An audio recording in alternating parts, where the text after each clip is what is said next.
Session with Dr. Farid Holakouee.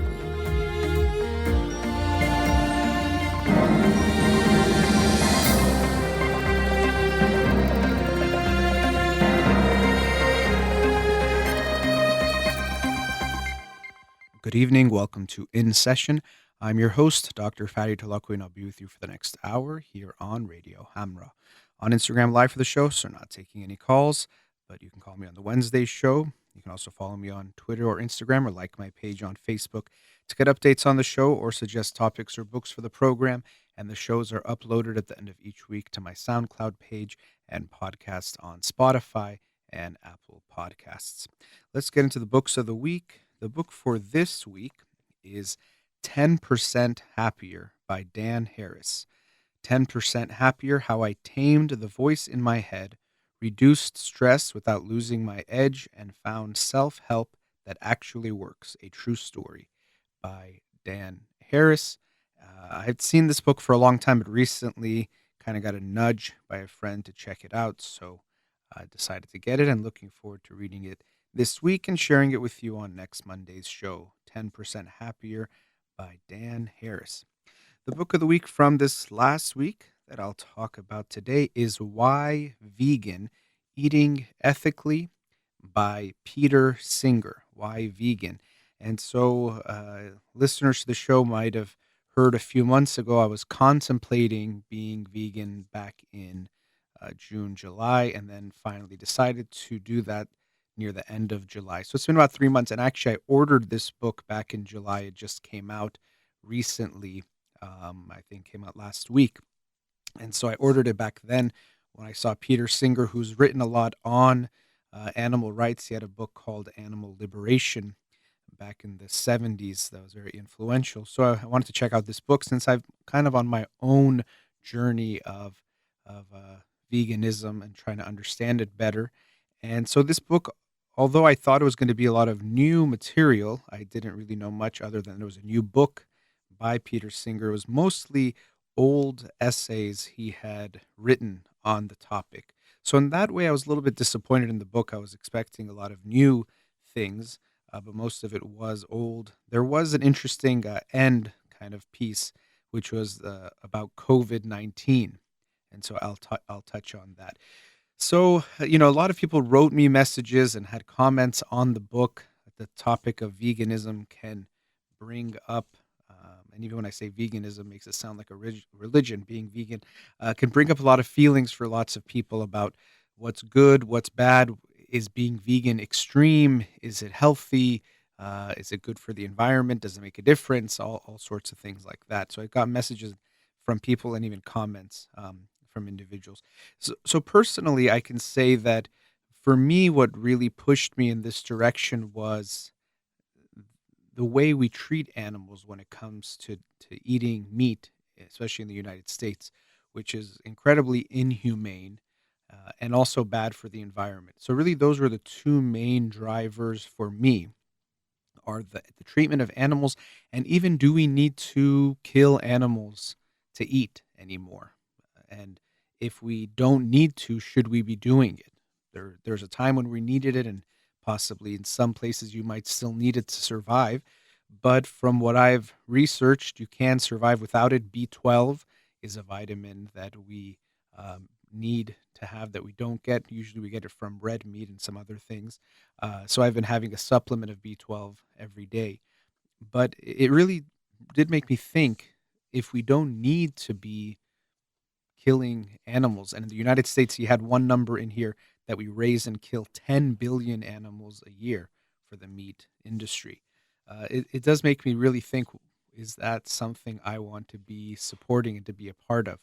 And that was really a big push for me, was um, you know, the way that we treat the animals even before killing them, which is inhumane, and then also the impact it has on the environment, both of which I think make it seem that if we don't need to do it, then why should we? And there was a quote in a documentary I saw, I think Earthlings had this quote from Leo Tolstoy, who's the famous Russian writer. And this quote really touched me, or it really made me think.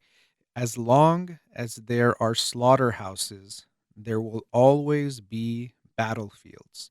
As long as there are slaughterhouses, there will always be battlefields. And I thought that was a really powerful quote that I think does reflect the way we treat animals, where we just think of them as something to kill, and it doesn't matter what we do. And really, the way, the meat industry, it's like any other industry. The whole issue is to reduce your costs, maximize your profit, and even if the product is animals, a living thing, it's still essentially treated like any other business. How do we make it the most efficient with really very little regard for the well-being of the animals? So, for example, even you might think, well, I just drink milk. That doesn't kill them.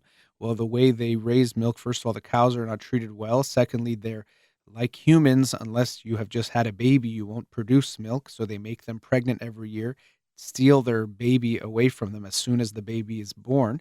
Even sometimes the mom is still crying for the baby for days afterwards so that it's constantly producing milk. So every year they impregnate them and then go through this process. So really, when you look at the industry of meat, you see that it is very, very inhumane, and most of us would not want to support it or be okay with it.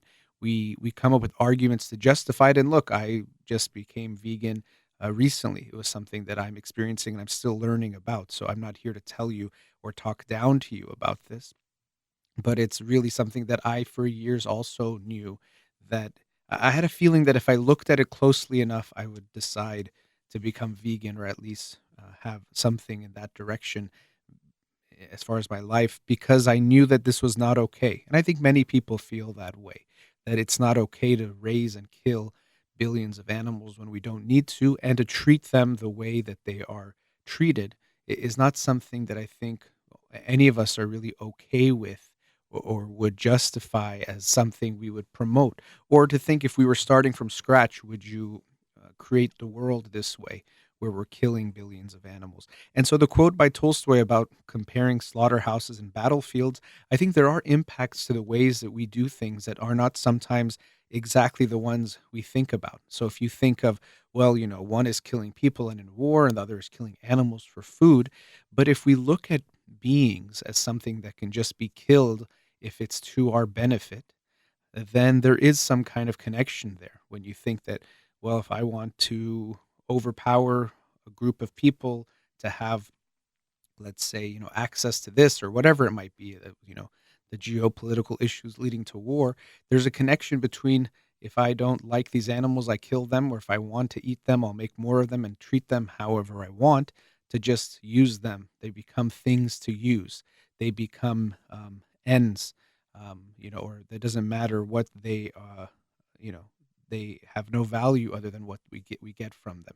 So to me, this was something quite powerful when I saw that, and I think it's something important to think about. And so part of, for me, becoming vegan was that, would I want to contribute to the killing of animals and the treatment of animals in this way? And it was hard for me to say I would be okay with that.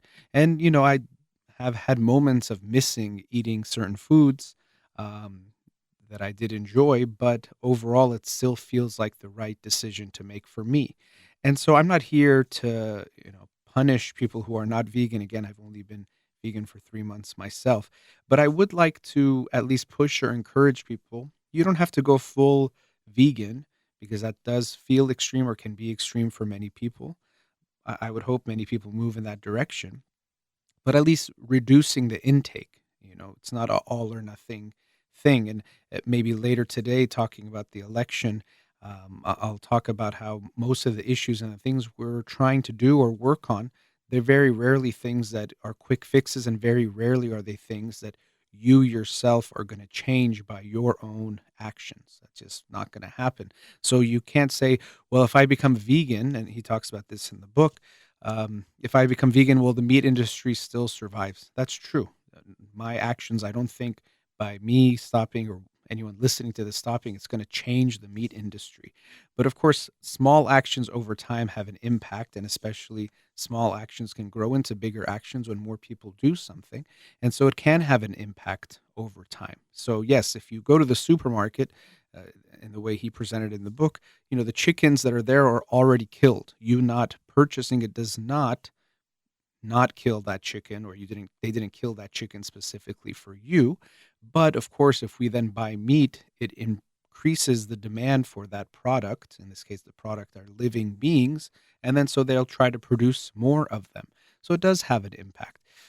So for me, that made a lot of sense, that I wanted to not contribute to the killing of animals. And I do think, not, it's hard to say these types of things. It could even be very soon. Even for some people, it's now.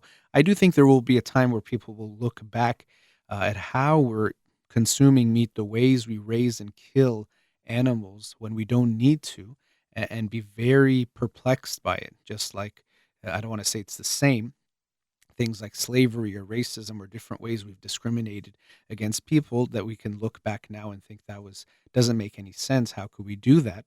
They'll look back on that for us as well during this period. He actually makes the argument a few times, especially earlier when he was writing in the 70s, about saying that speciesism. So it's in a way the way we think that because we're humans and then there's other species of animals, we can treat them however we wish.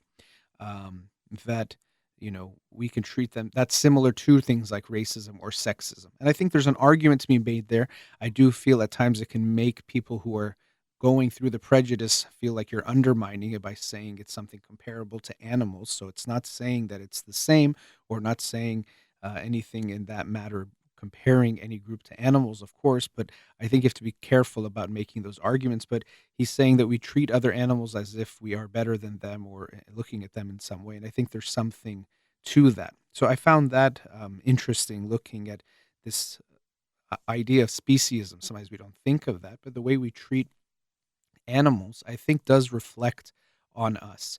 And I think when we look at a society, there's lots of quotes like this, and I don't know exactly who said it first, and I won't even say it perfectly. But one of the ways I think you measure any society is the way it treats its most vulnerable individuals, children, the sick, the elderly, but also animals, I think, would be included in that. How we treat animals, any being that can't protect itself, I think does reflect on the humanity of that culture, or of that society. So if we treat our sick with disrespect, or our elderly with disrespect, or we don't care about children or people who can't provide for themselves in whatever way, I think that reflects very poorly on us. And I think animals are also would fall under that. If we kill animals when we don't need to, that's something we really need to think about. So again, my push isn't here to tell everyone to become vegan starting tomorrow. The book, like I said, it was very relatively short, like about 80 pages, and a lot of the essays were even old. But he shares his own, explorations about becoming vegan and vegetarian. Here's actually an interesting fact: he calls himself a flexible vegan. Early in the book, he says that he does eat bivalves, things like oysters, mussels, clams, and scallops. He says, although they're animals, they don't have a central nervous system, so it's very unlikely that they can feel pain or feel anything. And then he also says he has free range birds occasionally, eggs, sorry, whenever the hens are allowed to roam around in a field and in a suburban garden. Anyway, it seemed a little, I was very surprised when I saw that he himself was not strictly vegan. He says, I'm a flexible vegan. I'm predominantly vegan, but I don't treat veganism like a religion. So I thought that was interesting, that he himself doesn't exactly follow what some people would say. And I think it's important for people to keep that in mind. Even I think it's good what he says, it's not like a religion, because I think people do judge one another, who's more or less vegan, and comparing each other to see who's better in that way. And I think that is actually against the point. But I hope there is a movement, and anyone listening at least will consider. Don't think of it as black and white. And the reason why I say that is, for some of you, if you think you want to do that, great. But I think when you think of it as black or white, some people then say, I'll forget it. I can't give up everything, so I won't do it at all. People do like meatless Mondays, or, they make different types of commitments to reduce. I think that's a good start, to reduce the animal products that you are using. And, when you hear about it, he talks about different ways animals are treated in killing, also in animal experimentation, the ways that we treat animals. I mean, these very sad stories of shocking these cats, or giving them these types of medications that make them convulse to test them and see what happens. It's really sad to see the ways that we, for a long time, treated animals as if they didn't matter. And I think that's something for us to consider. So the book does a good job of presenting some of the arguments about being vegan, and the main ones he even says himself are animals, climate change, and an individual's own health. The health, I'm not so sure um, about. There's mixed. You'll hear some people say it's good, to still have some meat. Some people say not. Some say it's about the same. So I think it's a mix. But treatment of animals and climate change, it's pretty clear evidence on that. And then lastly, I'll end with, as I mentioned at the end of the book, this part was written in 2020, was about COVID-19 and how um, really, obviously, there's lots of factors involved in when we look at causes or issues when we look at COVID-19. But of course, the eating of animals, if the whole world was vegan, we would not have COVID-19 because it seems likely it started from a wet market in Wuhan. And so, um, not only that, he says the swine flu, which was in 2009, seems likely have started from a pig farm in North Carolina here in the United States. And so, not only is it that it's bad for the environment in general, but the ways that we breed animals to eat them is very, very bad as far as allowing different viruses and things to mutate and to cross from one species to the other, and that can have big impacts like this global pandemic we're experiencing now. So I thought that was an interesting new argument that I hadn't heard of as much. I'd heard of people saying, animal waste can get into our water and different things, and that definitely has an impact. But with COVID-19, we're seeing how really eating animals can be very negative in different ways as well. So interesting book again, fairly short. It's called "Why Vegan" by Peter Singer, Eating Ethically. I was happy to have read it, but again, it was fairly short. I was expecting to get more out of it as far as more new information or new arguments, but it was mostly what I had heard before. But again, still a good read for someone like me who's new to being vegan. Let's go to our first commercial break. We'll be right back.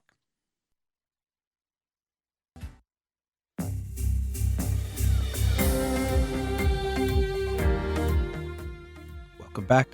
So, I was talking about the book Why Vegan by Peter Singer, the first segment. And, today is November 2nd, and tomorrow here in the United States is election day. And, really, I myself feel it, and people I've talked to. I was with a group last night on Zoom. Everyone is feeling a little bit anxious um, right now. I think this whole year it's been interesting. Since March, there's been a rise in the level of anxiety of really the world. I could say, let's say here in the United States, um, and it's continued with the pandemic, with the shutdowns. Anxiety comes from uncertainty, and we don't know exactly when this thing's going to end. How is it going to end? Of course, it's affected a lot of people already, both, of course, the virus itself killing or making people sick, but then also the economy, people's jobs in so many ways. And we don't know when things are going to change or how they are going to change. So that's definitely created a lot of anxiety. So I think if there's some way to, like a temperature, take the measure of the world, we have much more anxiety this year than we've had in most quote unquote normal years. But then you add that, or you add to that the election, and it's even higher. Today I was driving to my office. I still see clients in my office, and or I was also driving to do tutoring, and I saw, they were boarding up lots of places, including Rodeo Drive, the stores there. People they don't know what to expect, and we really don't know. Sometimes we don't know if we're overshooting and thinking there's going to be, a certain type of reaction, or sometimes we might be really preparing for what is actually the reality, but we don't know. And so there are a lot of uncertainties. So if you feel that right now, that's fairly normal to feel anxious, to feel a little bit uneasy. So first of all, many people care a lot about the results of the election, especially the presidential election. That's mainly what I'm talking about. But of course, there are other things on the ballot, including things like senators, members of Congress, and other initiatives and propositions. But most people, I think, the presidential race is the one that they're most anxious about. So many people care about the result, which is understandable because the two candidates can seem so different. Although, what we also know is that when we feel like everything is so different, sometimes it's not so different. But nonetheless, the result, as far as the actual tabulating of the votes, and that itself is creating anxiety because we see lots of questioning about what's going to be counted, how is it going to be counted, how long is it going to take for all the votes to get counted? So we might not get a result tomorrow night. Again, if you're listening to this later on, you might be listening saying, "Oh, I already know what happened," but I'm here on Monday night, the night before the election, talking about this. So I don't know. So we don't know when we're going to have a result, and that itself creates more uncertainty and anxiety. And then also, we don't know if it's going to get challenged or questioned. That creates even more anxiety. So there's all of that. Then there's the result of the election, and then the reaction to the election that people are also feeling anxious about. And I'll be honest, I am too. I don't know what to expect from what's going to happen. Are people going to be upset? Either way, whoever wins, will the other side um, become in some way aggressive or violent? I hope not. And even by saying it, I don't mean to make it like it's something that's okay. But from what we've seen this year, I think there are possibilities towards that happening. So there's the results, and then there's the reaction, and so it's understandable to be anxious about that when we don't know what is going to happen. And so I feel that too. I feel that anxiety. I remember 4 years ago for the presidential election, it was quite surprising. People were not expecting the result that happened with Trump winning, and my clients that were coming in the afternoon and the evening, they kept wanting to check their phone, and I'll be honest, I was a little bit distracted myself because I was surprised, and I also wanted to see what was going on. So tomorrow, I've decided that I'll take the starting in the afternoon off because I don't want to go through that again for either me or my clients, where they're going to be too distracted anyway to focus. So I learned something from that election that I'll carry forward for this one and probably the ones in the future. But I know people are very anxious, and so just wanted to talk about it to say that it's okay, and it's in some ways expected to be anxious when the unexpected is happening and when we don't know what to expect. That's what creates anxiety when we feel like we don't know what's going to happen. That uncertainty is what's going to create anxiety. So I hope people will connect with one another. We'll try to stay socially distanced, of course, but connect however you can with people because you might feel anxious. And I don't want to create fear or panic, but I do think it might be a better idea to just be aware of where you are and not being out too much. Anyway, with the pandemic, you probably shouldn't be out much. But on top of that, I really don't know what to expect. I myself think I will stay home more in the coming days because I don't know what to expect about what's going on. Now, we're all feeling anxious about this, and I can totally understand that.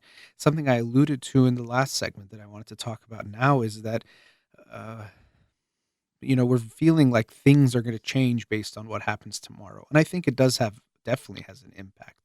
And, maybe before I get into what I was going to say next, I hope everyone does vote. I've talked about this many times. I know it's very cliche and it's very cool and it's very uncontroversial to say go and vote and you should vote.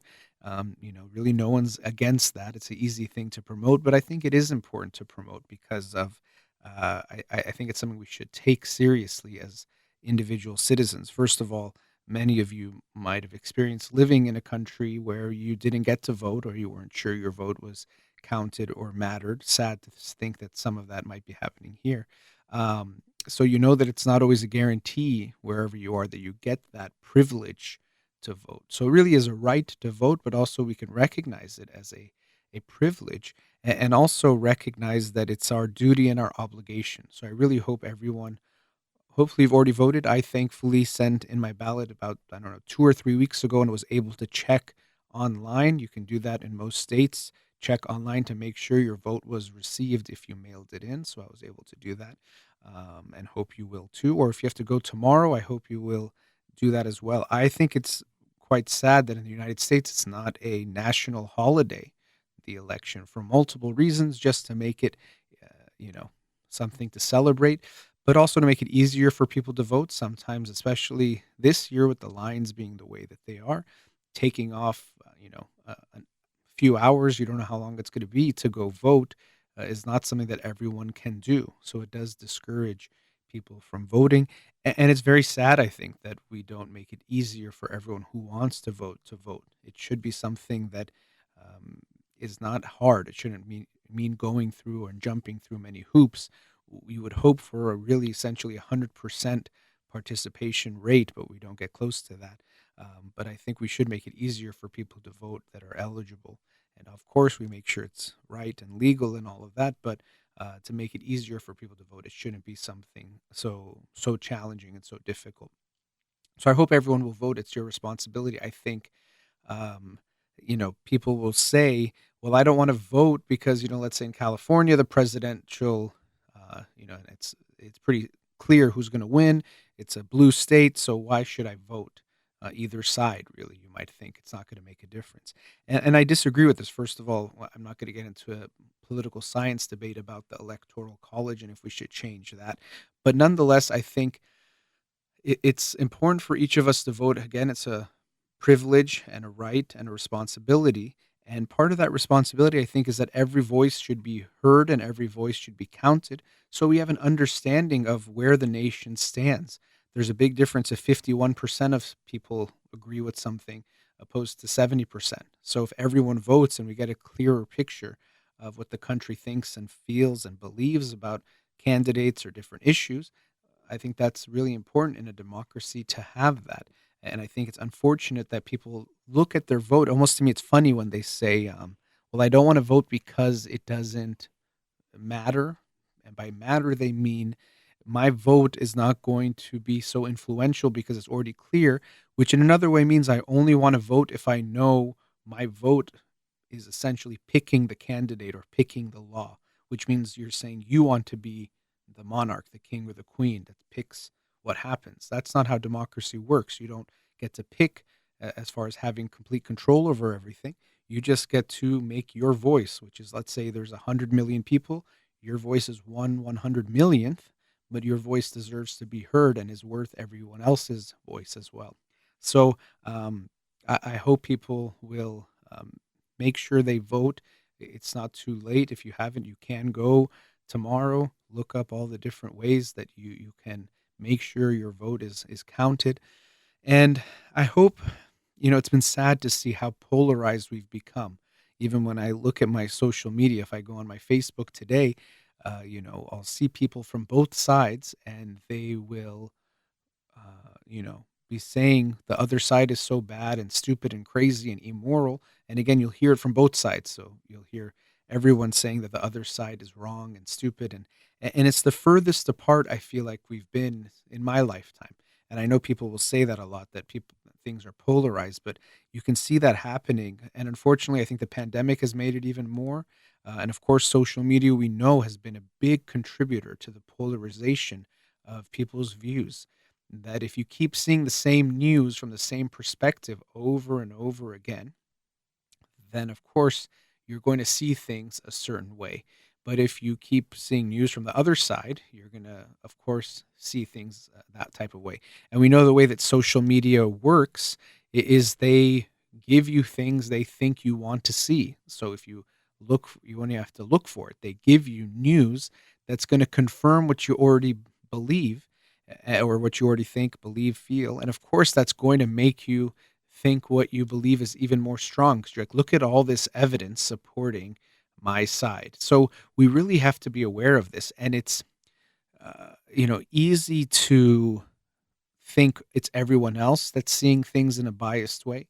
But we have to acknowledge, first of all, our own biases and also that are we really looking for all the information? I know even myself, when I'm looking at different social issues, I have my biases that's going to affect what I look at, what I look for.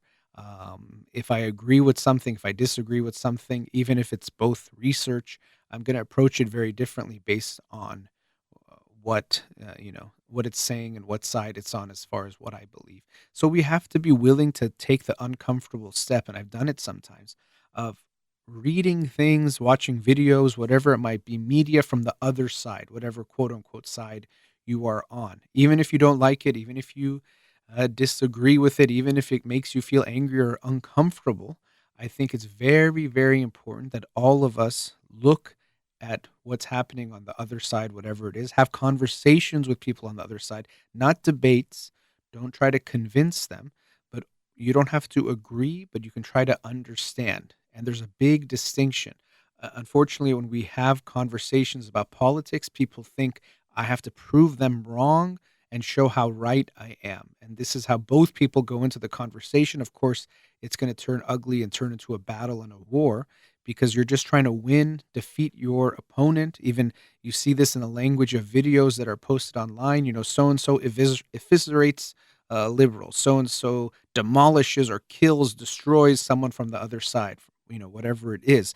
And that's the way we think of these debates when really that's not the case. It's just that people have slightly different views or opinions on things. And yes, you might see someone who does a good job debating someone from the other side. It doesn't mean they destroyed them. And it doesn't even mean their ideas destroyed the other person's ideas. Maybe the person was just a better debater than the person on the other side. It doesn't necessarily mean that the ideas are superior, but we like to get that feeling. We like to think that our side is superior. We like to think that the things we believe are superior and so much better. But we have to be open and have that humility that we don't know everything. No one does. And we are all wrong sometimes. And no team has all the answers, especially when we look at either political side. They're going to have all these biases and things that come with it. And so if we think we know what's right, we're almost definitely going to be wrong because there's much more gray area than there is a black and white, right and wrong when it comes to political issues. And when you think of people who are on the other side as so evil and bad, think about why you might be doing that and what it's doing for you to think of them as so evil. Usually we do that to also make ourselves, well, they're so evil because I'm so good. It makes me feel like I am an angel if they're evil. I am smart if they are stupid. I am moral if they are immoral. And so we have to be very cautious of not sliding into these very easy positions of trying to pick sides and then make sure our side wins and the other side loses at any costs. And really, the cost is our own humanity. Let's go into our last commercial break. We'll be right back. Welcome back. So, in the previous segment, I was talking about the election, and during the commercial break, someone asked about how do we overcome election anxiety. And so I'll touch on that a little bit now and then end on a different topic. But, you know, eh, if you listen to my show, I'm very big on asking people and recommending and encouraging people to get close and in touch with their feelings. I think feelings are a source of information. A lot of times people think good feelings good, the ones that don't feel good are bad and get rid of them. But no, the bad feelings are also giving you information. The good feelings might say, "Oh, I really enjoy hugging my friend or having this conversation or listening to this song and I feel good." Great. A bad feeling is also telling you something. I feel sad when something happened. That could be telling you something. I feel angry right now. Don't just get rid of the anger. Try to understand the anger first and get in touch with it. So, and anxiety is the same thing. If you can, sometimes you don't always know, especially with anxiety, it might feel like a vague threat. But let's say if you're nervous about something or worried about something, try to understand it first. And now, when we look at our feelings as information, we want to see what can I do with that information. So if I'm sad, let me see if I can do anything about it. Sometimes maybe, I can reach out to that person who hurt me or whatever it might be, or talk to someone. Something maybe can be done. Or I realize I get sad every time I spend time with this person. Maybe I won't spend as much time with them. Or if I'm angry, maybe I can express that anger. I'll try to process it, think about it, so I express it in a way that I feel good about, but I want to use that information. And now, anxiety or worrying, sometimes it could be good because we can do something about what we're worried about. I'm worried about my exam tomorrow. Okay. Well, if I can, let me try to calm myself and now study for the exam. That will actually help reduce my anxiety as I feel more prepared. And really, it's telling me my anxiety is telling me I'm worried about the exam tomorrow. That can be good. If that sounds ideal. Sometimes it might be hard. The anxiety might be so much you can't take care of the thing that you're getting worried about, but that can be good, right? So that's why anxiety actually has some benefit. We can think of our ancestors storing food because they know the winter is coming. A little bit of anxiety might have helped them. Or if you don't worry about the tests that I just mentioned, have a little anxiety, you won't really feel the pressure to study for something that's far away that isn't, right now. So anxiety can be good in those ways. However, sometimes we're anxious about something that we can't control. Voting was one way. Of course, you can make an impact in the election. You can, if you want to share things on social media, people were doing phone banking, calling people to encourage them to vote. So there's some things you could do. But let's say tomorrow, there's nothing you can do. It's out of your hands, the results of the election. It's like if you got an MRI or an X-ray and you're just waiting for the results. You can't do anything about it anymore. And in those cases when you can't do anything about it, I think it's good first to understand your anxiety. You get in touch with it. What am I worried about? What am I feeling? But then, actually, something that I usually would not recommend, but in this case I would, is that distracting yourself is good, is okay. When you can't do anything about the thing you're worried about, you can distract yourself in some way, whatever feels comfortable for you. And that's quite all right because you can't do anything about it. So I would recommend if you're feeling very anxious about the results, I would say don't start checking, especially tomorrow, early in the day. Because look, if you turn on CNN, Fox News, or whatever news source you like, they have to fill the time. So they're going to start telling you in this district, 200 people voted this way, 300 people that way, 50 just came in, and they're going to give you all this up to the second types of information, and it feels like you're getting more information, but you're really not because you're getting such small pieces of the puzzle that are sometimes presented in a big way because again they have to fill the time, make it seem exciting and interesting, there really isn't much there. So I would highly suggest, especially if you're feeling anxious, don't watch the early results as they're coming in. If you can distract yourself doing something else, great, do that. Keep yourself busy and occupied. Now if you want to check later on in the day, sure, but I wouldn't get obsessed with checking them every minute, every second. So, in this case, and in cases where you can't do anything about your worry, I would say first try to understand your worry. Why am I so worried? So, even in this case, what am I worried about if, this person wins or that person wins? What am I worried about? What are the feelings there? I think people, of course, are worried about different policies and things like that. But there's also a feeling we have of winning and losing that's going to happen in this kind of an election where you want your person to win because somehow you feel like, it's like any kind of battle. You want to win and you feel good when you win and you feel bad when you lose. So I think that's also there. So you can ask yourself, what am I worried about? Get a handle of that. And then once you do, you don't have to worry about it. Tonight, you don't need to do anything. Yes, you can go online and a thousand different people can give you projections. And someone in the commercial break very innocently asked me to predict who I think will win. So I understand people doing this. It reminds me of sports. I love watching sports. And when you watch them, there's always people going to tell you what's going to happen in tomorrow's game or next week's game, depending on how big the game is. And people like to read it because we have this anxiety. We sometimes like to read, even I've noticed it. You want to read what people are going to say because you think it gives you certainty to hear that this quote unquote expert is going to tell you what's going to happen. But very often they don't know. They're saying something with sometimes even more confidence, usually more confidence than they should have, but they don't really know. And so I think I wouldn't get too bogged down in looking at too much stuff tonight if you have a lot of anxiety. If you have no other choice and you feel like you can't stop yourself, okay, but I would recommend not doing that. And even tomorrow, I would say wait till you start checking all the early results coming in. I know people that are so anxious, they're going to check from the first second, but you have to just be aware that you think you're getting information, but really you're not. Okay, the first 10,000 votes have come in this way. It might be meaningful, but it might not because maybe those first 10,000 are from this district that's more left leaning or right leaning, or they were mail in versus this, and there's so many different things. So I would just say, take some time because it takes time for results to trickle in, and that's actually what I wanted to talk about to end the program tonight is that everyone is very anxious about this election. I've mentioned I am too, but change, as I was saying, the election results they just come in slowly. Progress and change happen slowly too, most of the time, and so it's nice to think that based on the election tomorrow, everything is going to change in America and things will be whatever it is. You want it to stay the same with the president, and he's going to make it better, or you want a new president, whatever that might be, just to be prepared that whatever it is we're working on, it's going to take a long time to make progress. But we have to keep working and keep fighting for the things that you want to make better.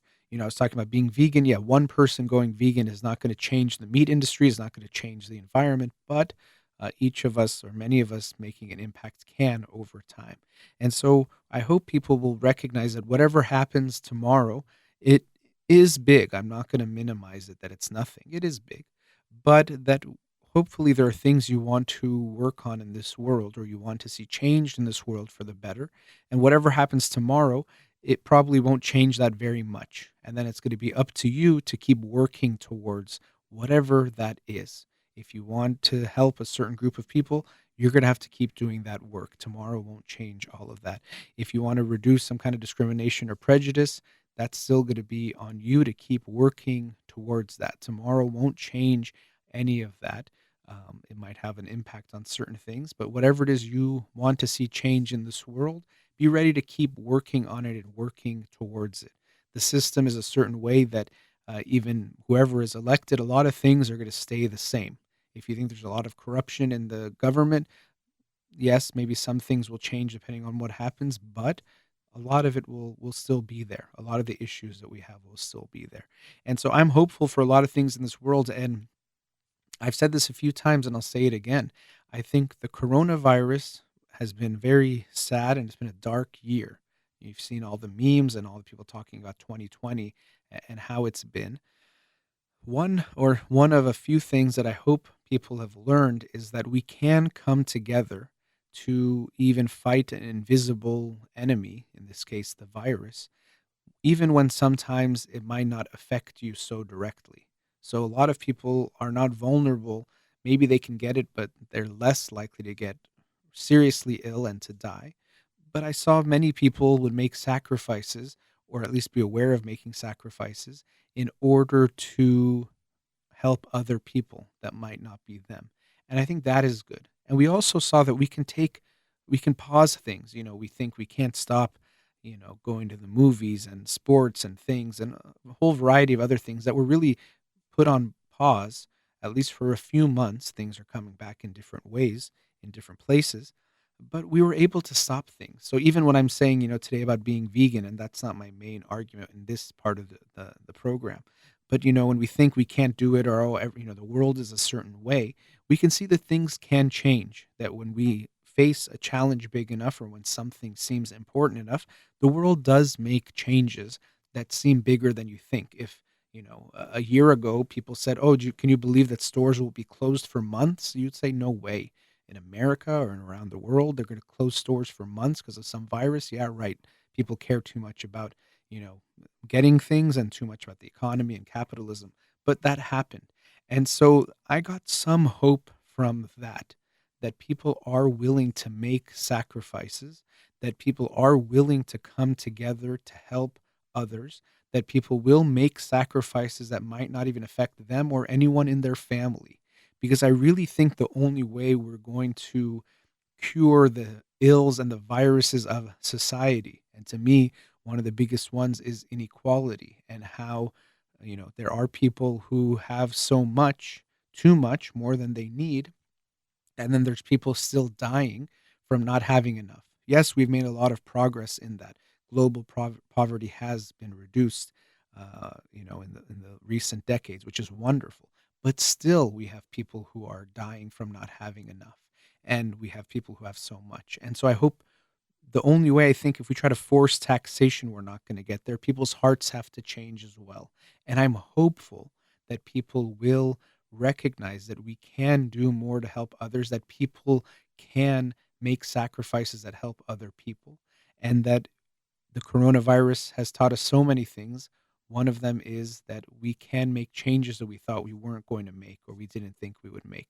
And a lot of things that we thought we had to do that we couldn't live without, we did live without them. We were okay without things, even things that, I've talked before about sports, and for months there wasn't sports or certain types of entertainment or seeing your friends. We miss those things, and I'm not saying we shouldn't have those things back, but I do think it made us become aware of what's possible, that we can make these kinds of changes. So let's see what happens tomorrow. I hope that you voted and made your voice heard, but I also hope that your voice going forward will be one of unity rather than one of disunity.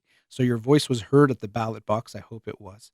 But I hope your voice will also be heard, that you won't be adding to the fuel, even if it is posting things online on Facebook and Instagram, and the way you post things. Yes, you can try to sound very opinionated and smart and strong, and I'm not against having opinions, but be aware of when you talk down to certain people and call people, whatever words that you might use to put them down.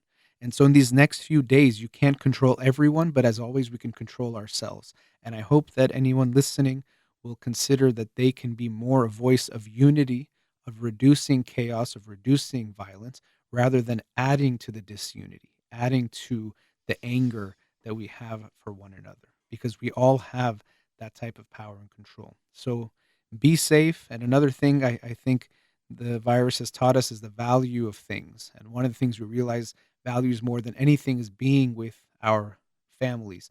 And right now I see one of my friends, Basim, who's on the Instagram, and he just he had a baby during the pandemic. And so I haven't been able to see the baby in person, but I've seen him spending time, and I'm sure he's enjoying being with his son Dara and also Remy now, and getting to be with them. So I think it's made us recognize the value of certain things and the limited value of certain things that we used to value, like the material things we thought we can't live without.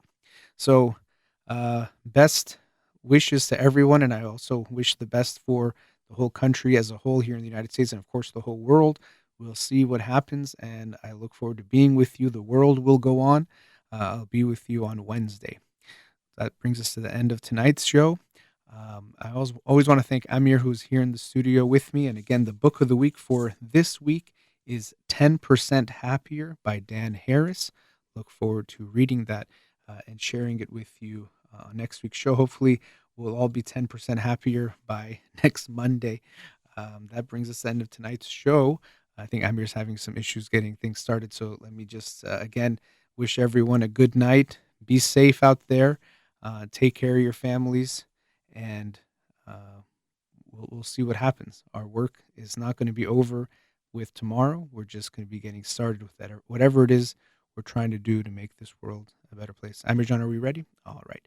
You've been listening to In Session with Dr. Farid Holakouee. Have a wonderful night.